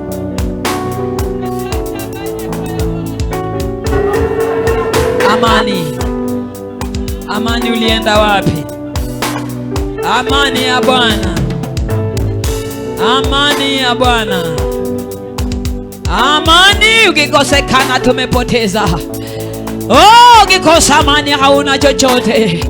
Watu wako na pesa, watu wako na magari, watu wako na nyumba mzuri na watoto wazuri, watu wako hata na ndoa nzuri lakini hazina amani. Watu wako na mashamba makubwa lakini hazina amani. Watu wako na pesa na hudi ya pesa lakini wamenyimwa amani. Watu wameokoka na wamenyimwa amani. Amani ulienda wapi? Asubuhi amani ulienda wapi? Amani uliza amani ulienda wapi? Asubuhi uliza Bwana amani ulienda wapi? Oh, amani ninakuhitaji. Mwambie Bwana, amani ninakuhitaji. Wachana na boma lako, wewe uliza amani. Amani kwanza itangulie kwako, amani itangulie kwa moyo wako. Ukipokea amani, vitu vyote vitakuwa salama. Oh, haleluya. Amani ni dawa. Amani ni full dose ya Mkristo. Amani ni dawa ya kila mmoja mwanadamu anayepumua. Oh, haleluya, haleluya, haleluya, haleluya, haleluya. Oh, haleluya, haleluya. Lord, I know. Oh, haleluya. Amani. Ulipoteza amani, bado kuna matumaini ya kupokea amani. Ulipoteza amani, bado kuna matumaini ya kupokea amani. Bwana akasema na amani iwe nanyi. Oh, akasema amani yangu iwe nanyi. Oh, haleluya. Itisha amani ndani ya maisha yako. Roho wa Bwana hakai mahali hakuna amani. Roho wa Bwana hakai mahali hakuna amani. Neno la Bwana halitoshi katika moyo ambao hauna amani. Thank you, Jesus. Oh, haleluya. Oh, haleluya. Amani, amani, amani. Lord, I know you are the answer. Lord, I know you are the answer. I know you are the answer. Lord, I know You are the answer. Lord, I know you are the answer. Lord, I know you are the answer. Lord, I know. Oh, you are the answer. Lord, I know You are the answer. Oh, Lord, I know you are the answer. Lord, I know you are the answer. Lord, I know You are the answer. Weka mikono yako juu kwa Bwana kwa sababu yeye ni jibu. You are the answer. Lord, I know you are the answer. Lord, I know you are the answer. You are the answer. Anda kushukuru tu Bwana, sema asante. Lord, I know you are the answer. Lord, I know you are the answer. Ambie Bwana asante kwa ajili ya yote nimeomba umeyatenda. You are the answer. Lord, I know you are the answer. Lord, I know you are the answer. Ambie Bwana asante kwa sababu ninajua umesikia ombi la moyo wangu. You are the answer. Lord, I know you are the answer. Lord, I know you are the answer. Kwa mambo umeyaombea, mwambie wewe ni jibu. Oh, Baba najua wewe ni jibu. Baba najua wewe ni jibu. Baba najua wewe ni jibu. Baba najua wewe ni jibu. Oh, Baba najua wewe ni jibu. Baba najua wewe ni jibu. Tunaweza maabudu Bwana sisi zote, tuinue mikono yetu aliyokaa, tusimame kwa jina la Yesu. Oh, Baba najua wewe ni jibu. Baba najua wewe ni jibu. Oh, wewe ni jibu.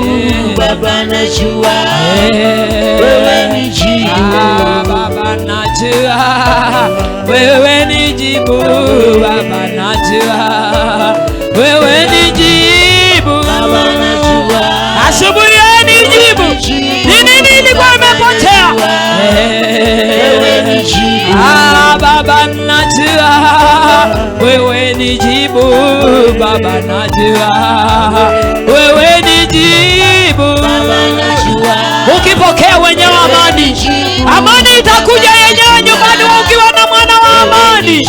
Oh, Baba najua wewe ni jibu. jibu Baba, najua wewe ni jibu. Kila moja mwabudu Bwana, inua sauti yako kule nyuma, mwabudu Bwana, sema wewe ni jibu. Baba, najua wewe ni jibu Baba, najua wewe ni jibu Baba, najua wewe ni jibu. Nataka umwabudu Bwana, kama hauombi abudu Bwana.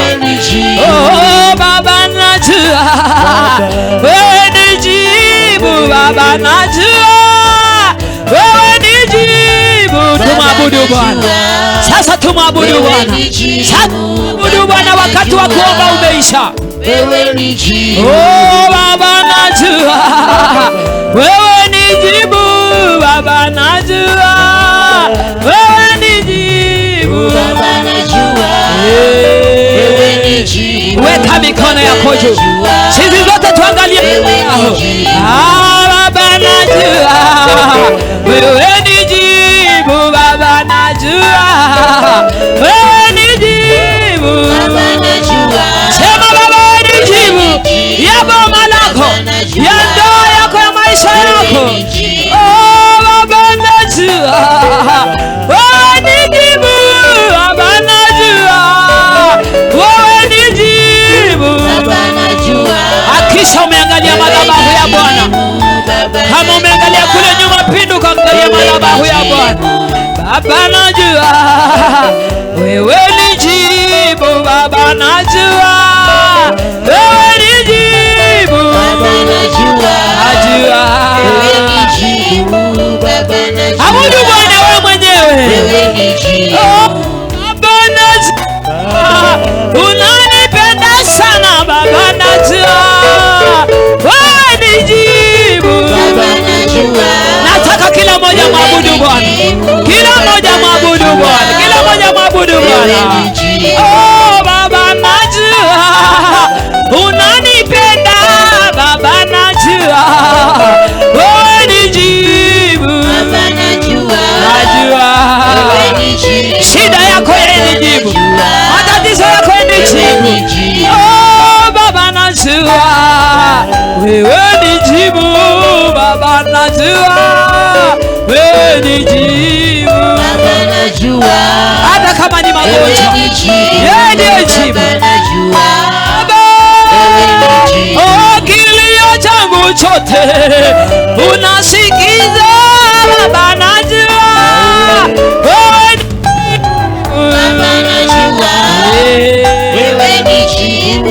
Inua mikono, jalisho liupeleko ninapolia sana na kutafuta Baba, najua Baba, najua wewe ni jibu Baba, najua. Tunapomwabudu Bwana tuko katika uwepo wa Bwana.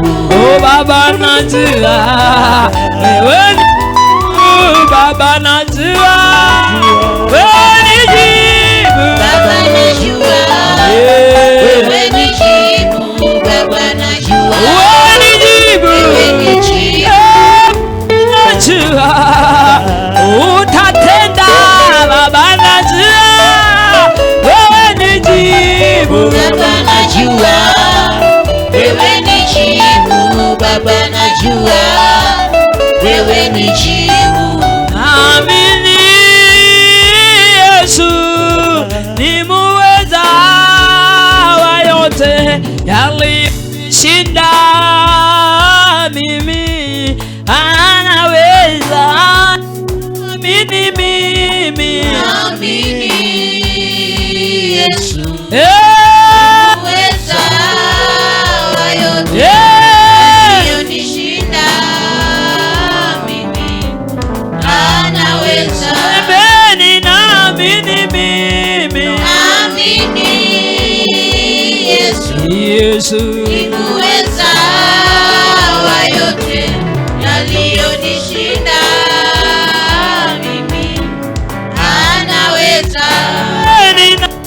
Ni kweli, amini Yesu ni muweza wa yote, yaliyonishinda mimi, Sema ninaamini yote. Naamini Yesu ni muweza. Sikia wala naamini Yesu ni muweza. Aliyonishinda mimi anaweza. Sema Naamini Yesu ni muweza wa yote yaliyonishinda mimi anaweza. Ninaamini sasa. Naamini Yesu ni muweza wa yote yaliyonishinda mimi anaweza. Mwambie Bwana, ninaamini kuna mambo yamenishinda, lakini naamini leo ya kwamba unaweza.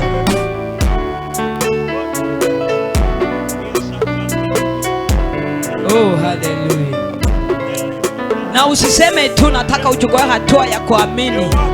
Chukua hatua ya imani ya kwamba kuna mambo yamekushinda, lakini katika uweza wa Bwana tunatambua ya kwamba yatawezekana.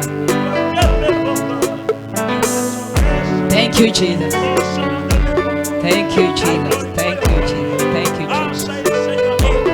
Kuna mambo umeona hayaendi, lakini leo umeamini asubuhi hii damu ya Yesu na kwa nguvu ya msalaba umeamini ya kwamba inawezekana. Thank you Jesus.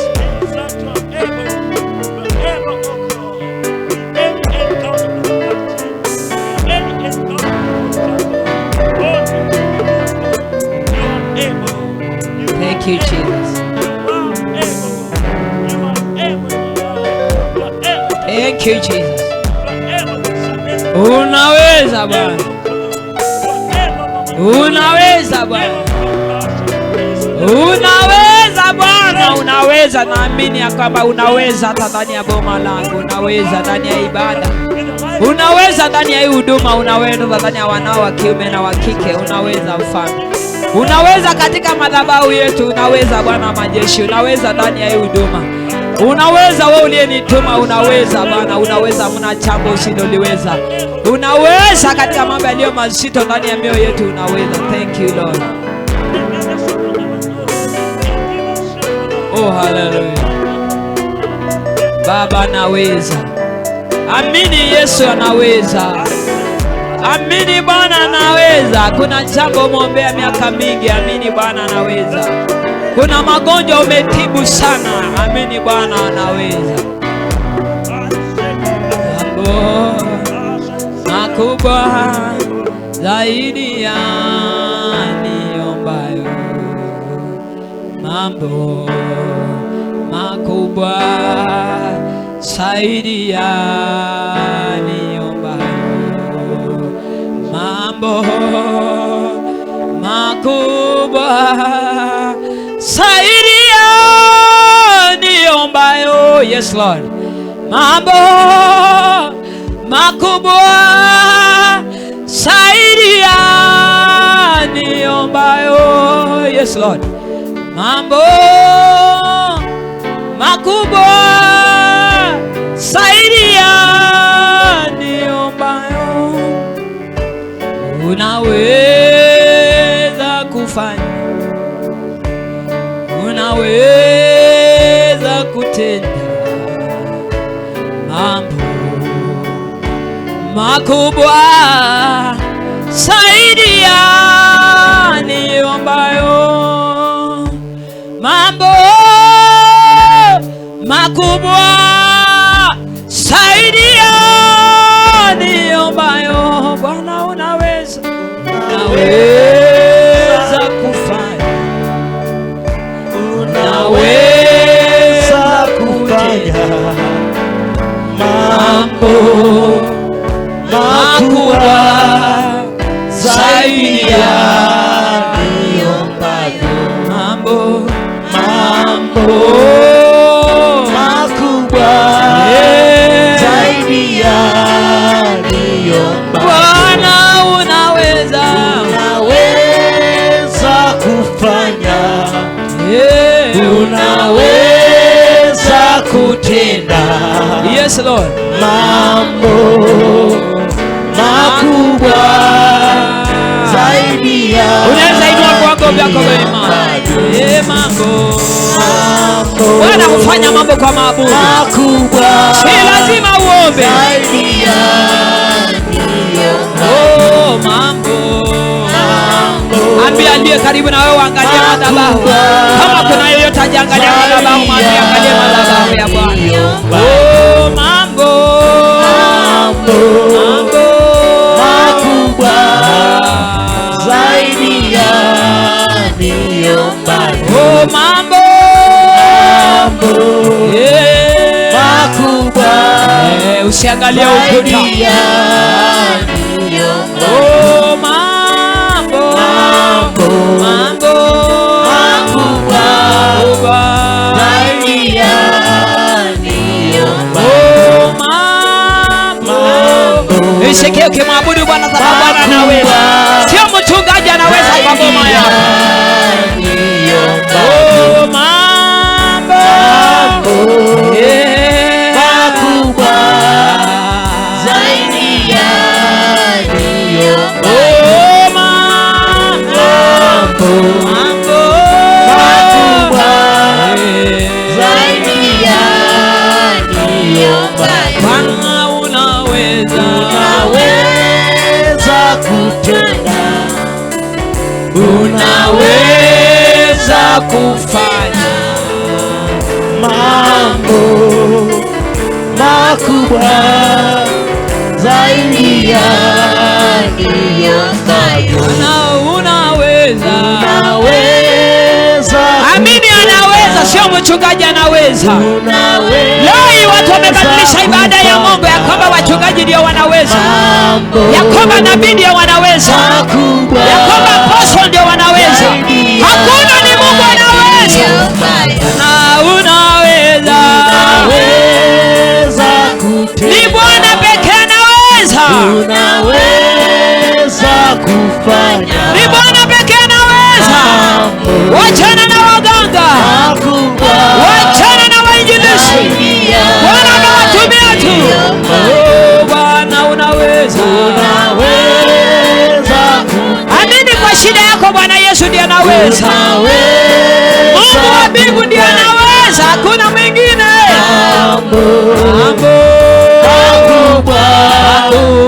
Abudu Bwana kwa moyo wako wote. Oh, mambo. Saidia mchungaji, angalia mbele kwa madhabahu. Saidia hapo nyuma mchungaji, angalia mbele huko nyuma. Oh, mambo.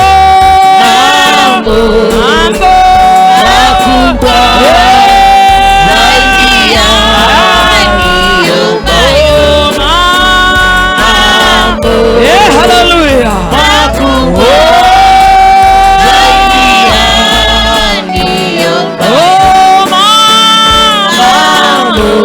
Saidia kila mmoja angalia madhabahu ya Bwana. Kila mmoja angalia madhabahu ya Bwana. Oh, mambo.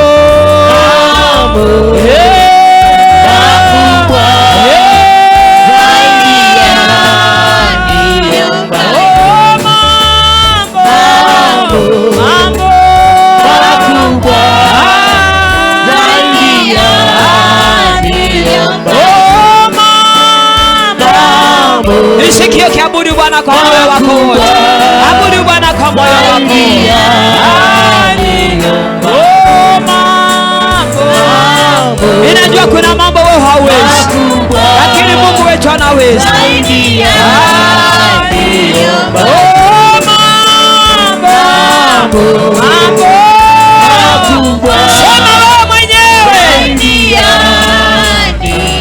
Oh, mambo. Kuna mambo makubwa Bwana anafanya. Oh, mambo.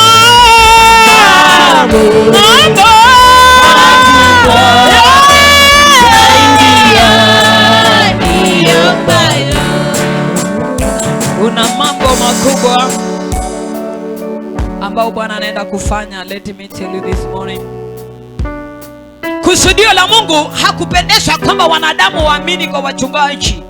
lakini alitumia wachungaji, mitume, manabii, wainjilisti, ya kwamba na walimu wafundishe neno lake kwa ukweli, na wafundishe ukanisa kuamini kwa Mungu aliyowatuma. Kwa hivyo leo hii tunaamini kwa Mungu, hatuamini kwa mwanadamu. Kuna mambo yamekulemea muda mwingi hayaendi kwa sababu wewe unaamini kwa mtu, lakini bado nakusisitizia kwamba hii si majira yako kuamini kwa Mungu aliye hai. Kiamini kwa Mungu wa Israeli, vitu vilivyokulemea yeye mwenyewe atatekeleza na atashughulikia. Kwa hivyo wacha mitindo ile umekuwa nayo, unatishwa na wachungaji, unatishwa na manabii, unatishwa na wainjilisti, unatishwa na mitume, ya kwamba usipoamini hautaenda. Utaenda kwa sababu kusudio la Mungu ni kwamba tuamini kwa Kristo Yesu. Aminia Mungu jambo linakusumbua. Ndio sababu tunaimba, tunasema unaweza kutenda. Nani? Sio mchungaji. Nani anaweza kutenda? Si apostle. Nabii aweza kutenda ni Kristo Yesu. Haijalishi viwango nitahubiri nifike, nitaishi kwa heshima Mungu wangu na kumpa sifa na heshima ya kwamba kila mwanadamu amwabudu Mungu kwa tatizo lake, naye Mungu atajibu. Mimi siwezi jibu tatizo lako, lakini Baba naye mtumikia kuna uwezo wa kujibu tatizo lako. Endelea kuwa mnyenyekevu kwa Bwana, atakutendea. Waabudiwe, utukuzwe Mungu wa mbingu na nchi. Umetukuka mbinguni na dunia, vyote ni kazi ya mikono yako. Hata nasi twainama na kusujudu kwako, sababu umetuita, umetutuma mataifa makubwa na madogo. Fikia mioyo mikubwa na midogo Bwana, ili nyenyekee kwako na ipate usalama. Miguuni mwako tuko Bwana, hatuwezi bila wewe. Tumenyenyekea kwa kuungama dhambi yetu. Umesema iwapo wana wako walioitwa kwa jina lako watajinyenyekesha na kuacha njia zao mbaya, ndipo Mungu utaonekana kwao. Tuko mbele yako, tumekiri dhambi yetu, tumetubu makosa yetu yoyote tumetenda mbele yako Baba. Ni wewe peke yako tumekutendea dhambi. Tumetenda dhambi mbele ya macho yako Baba na mbele ya uso wako. Tumetenda dhambi mbinguni na hata duniani. Leta rehema juu ya maisha yetu. Katika ibada hii tunauliza msamaha wako. Katika ibada hii tunauliza msamaha Jehova. Tulitenda dhambi tukiwa watoto, tukiwa vijana, na hata kwa miaka tuliyomo wazazi, na hata watoto wakaridhi ile dhambi Baba itokayo kwa wazazi. Wameanza vile tulivyoanza. Tunaungama kila aina ya dhambi, tunatubu kwa ajili ya kila makosa. Dhambi yetu tumekiri kwa mioyo yetu, tumekiri hata kwa mawazo yetu. Tunaamini katika mioyo yetu ya kwamba sisi ni wenye dhambi. Tunazidi kuungama ili ulete rehema Bwana. Ulipofanya muungano na mwanadamu, mwanadamu akajitenganisha na wewe. Kwa upendo ule umemtuma Yesu Kristo afe msalabani kwa ajili ya mmoja yule mwingine, akapokea upatano Bwana wa muunganisho. Bado roho yetu ikakaa katika uzito wa dhambi. Tuondolee roho ya mawe, tuondolee roho ya jiwe, tumpie moyo wa unyenyekevu kila mmoja kwa mkubwa. Umba roho ya unyenyekevu hata kwa wadogo, umba roho ya unyenyekevu hata kwa Sunday school. Leo hii Bwana, katika unyenyekevu wewe pamoja nasi. Neno lako nasema kwamba jawabu la upole hugeuza hata hasira, hugeuza hata mabaya, hugeuza na hatari.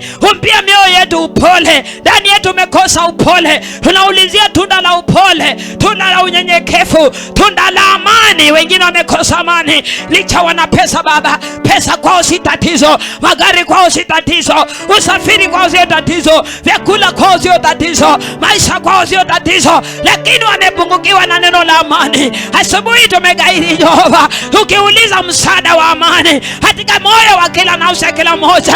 Tukipokea amani tumepata vyote. Tukipokea amani ndani yetu, kuna wana wako kwa ibada, una mitume na una wainjilisti, kuna walimu, una wachungaji Jehova, una watenda kazi katika nyumba yako walio na karama 9 na vipawa ndani yao, wamepungukiwa na amani. Tunauliza amani Jehova, inauliza mwana wa amani akashuka akae na maisha yetu, akashuka akae katika mioyo zetu, akashuka akae katika jamii, akashuka akae katika ibada hii. Asante, asante Jehova. Waliopoteza amani wapokee amani Jehova. Waliopoteza amani katika miili yao wapokee amani. Waliopoteza amani katika kazi yao wapokee amani. Wengine walipoteza amani kwa ndoa, wapokee amani kwa ndoa. Wengine walipoteza amani kwa masomo, wapokee amani Jehova. Yesu mwana Mungu, wengine wamepoteza amani kwa kazi uliowaitia. Yesu warejeshe amani. Tumeuliza amani. Wengine wamekosa unyenyekevu, waambie unyenyekevu, waambie unyenyekevu, waambie unyenyekevu. Wengine wamekosa tumaini, waambie tumaini, waambie tumaini. Asante Yesu, bila wewe hatuwezi. Baba, tembea nasi. Jehova, takatifu, enda nasi. Roho wa Bwana, enda nasi. Tenda kazi, enda nasi. Mwenye uweza, enda nasi. Mwaminifu, enda nasi. Tusaidie kushinda dhambi. Tusaidie kushinda dhambi. Tusaidie kushinda dhambi. Tusaidie kushinda dhambi. Tushike mkono Bwana wa mbingu. Tusaidie kushinda dhambi. Roho wa Bwana, unaweza. Karibu katika ibada hii. Karibu kwenye ibada hii. Roho Bwana, karibu katika ibada. Tawala ibada hii. Tawala wana sifa na maabudu. Tawala vyombo, wageni wote. Tawala kila mmoja. Tawala makuhani. Tawala viongozi. Tawala maeneo haya. Roho wako atawala. Tande hema takatifu. Weke ulinzi kona lote hii Jehova, na sifa za kurudia. Asante kwa wanaokuja kwa ibada. Asante kwa wanaokuja kwa ibada. Asante kwa wanaokuja kwa ibada. Asante kwa kila mmoja Jehova. Uinuliwe, uabudiwe Jehova, kwa ajili ya utukufu wa jina lako. Ila tawala za kuungana nasi tunazitia mbaroni kwa damu ya Yesu. Kila anga zote mbovu tunazitia mbaroni kwa damu ya Yesu. Kila changamoto zote wiki mzima tunazitupa katika ziwa la moto. Roho wa Bwana ukazichome. Roho wa Bwana ukazichome.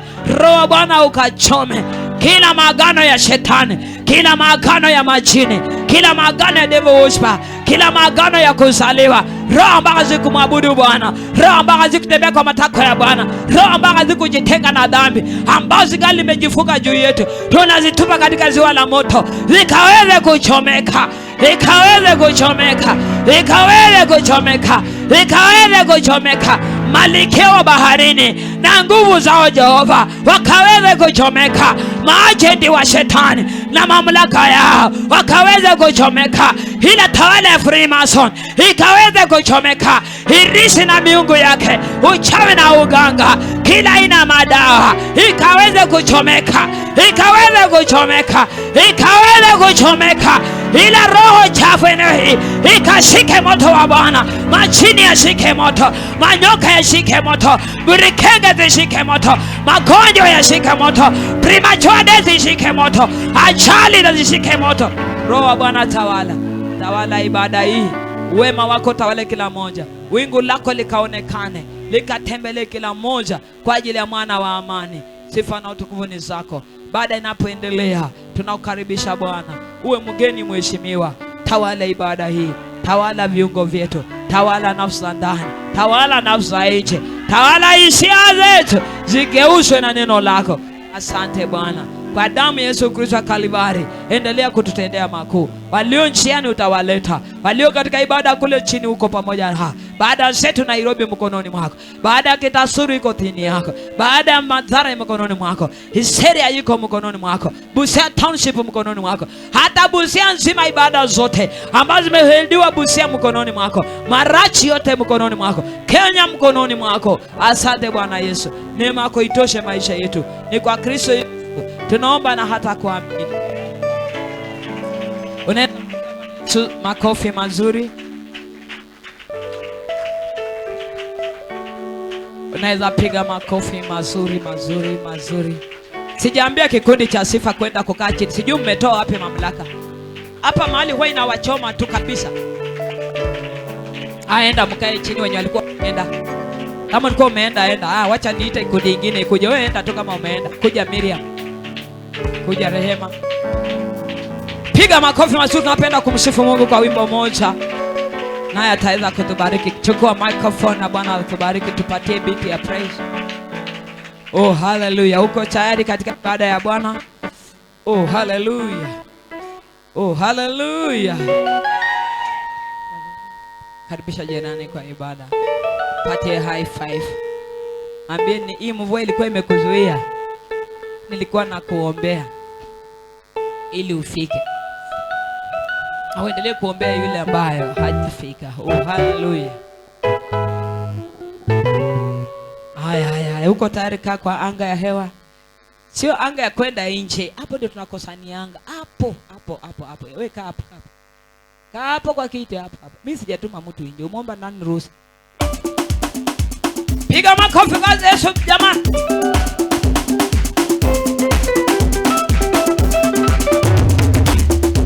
Ainuliwe Bwana wa mabwana, ainuliwe, ametenda mema. Bwana wa mabwana, ainuliwe, ametenda mema. Sikia hii, sikia hii. Najua Jumapili 4 hii ni ya 5. Umejua kitu cha kufaa? Chini ukweli. Umesikia nikikwambia ati wewe omba? Si umejua kitu ya kufanya? Si umejua kitu ya kufanya? Sasa wewe nisubiri uone vile nitafaa. Nisubiri hata mimi utaona vile nitafaa. Sasa kama utafanya mimi nitakufundisha kufaa na tusifikishana hapo. Twende.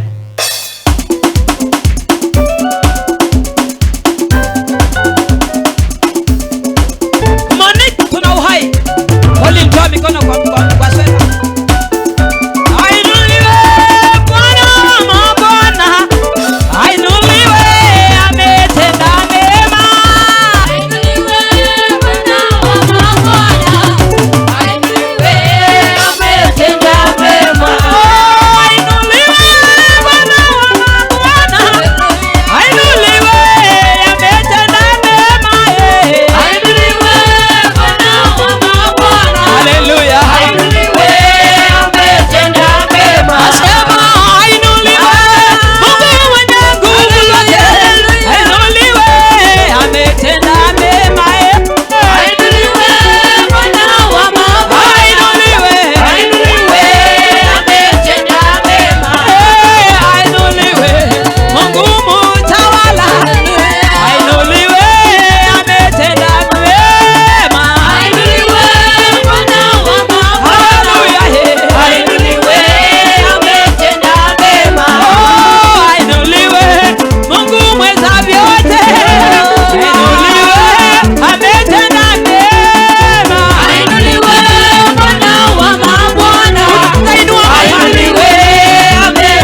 hajasema Jesus, inua mkono ukiwa karibu na yeye. Mwenye hajasema Jesus, nilikwambia pia kutokuinua mkono ni dhambi. Unaona tu fulani yako sema na unanyamaza.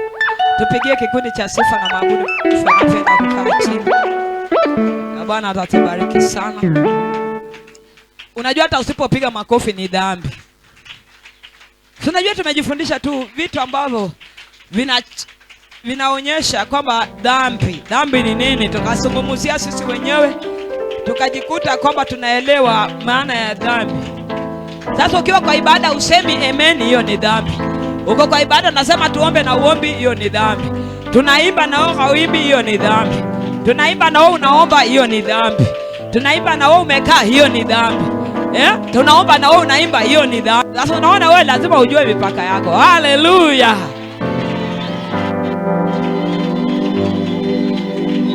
Haleluya. Hey! Hey! Hey! Sema Jesus! Jesus! Jesus! Jesus! Jesus! Jesus Christ!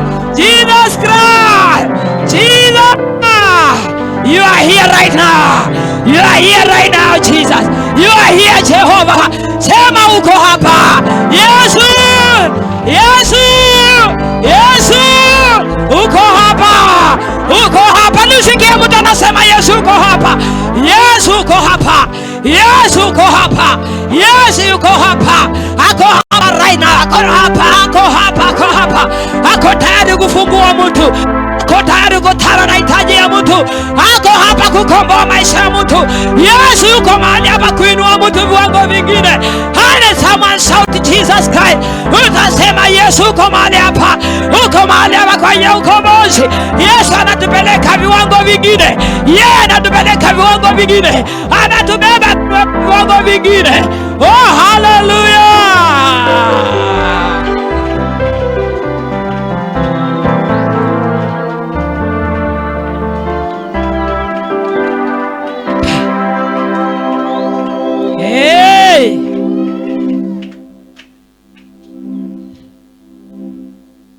Hiyo ulikuwa umebeba, najua imeenda, si ndio? Wakati ulikuwa umetoka walikuwa wamekufuatisha ingine. Kuna zile zilikuwa nazoea kukufuata, lazima zirudi mahali zilitoka. Zichomeke ama zihame, zirudi penye zilitoka. Amina. Tujipigie makofi tukipokea viti zetu. Tujipigie tu makofi, tujipigie makofi mazuri. Just clap for yourself as you get to your seat. Oh, hallelujah, hallelujah, hallelujah, hallelujah. Hao wapendwa wanaenda jikoni, nataka mkae hapa. Nyinyi mnakaa jikoni kutoka saa 3 na mnaleta chakula saa 11. Sasa hiyo ni upishi gani? Hata kama ni mgeni alikuja kwako inawezekana. We don't want enjoyment in the ministry of God. Mkijua ni saa 6 ndio mnaweza toka kwenda kupika, muende mpike. Kama mtaki msipike. Sisi tutaishi kwa kukula. Hiyo naye lazima tutaweka sheria. Hebu ukijua utakuwa kwa duty ya kutengenezea watumishi kikombe, make sure you do on your basis duty. Bana watu kwenda jikoni saa 2, alafu mnaleta food saa 11, hiyo ni nini? Hiyo ni kuenjoy watu, mnahepa mafundisho. Mbie jirani wewe unahepa.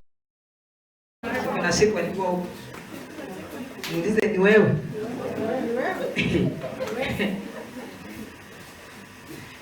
Na lazima tena tukule, ambie tena lazima tena tukule. Sasa mwambie ajipange. Usipigie wapishi makofi. Amen. Liza jirani ndio ulikuwa sema ni mwingine.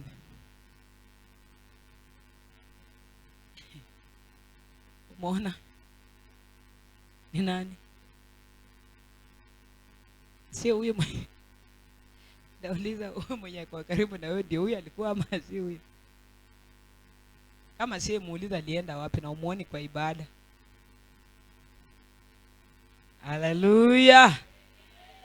Haleluya. Nataka kukaribisha ushuhuda kwa mara ya kwanza kwa katika ibada hii. Mara ya kwanza. Sasa kwa karibu na mgeni ndio mara tu ya kwanza. Hajai kuja kuwasalimia siku yoyote.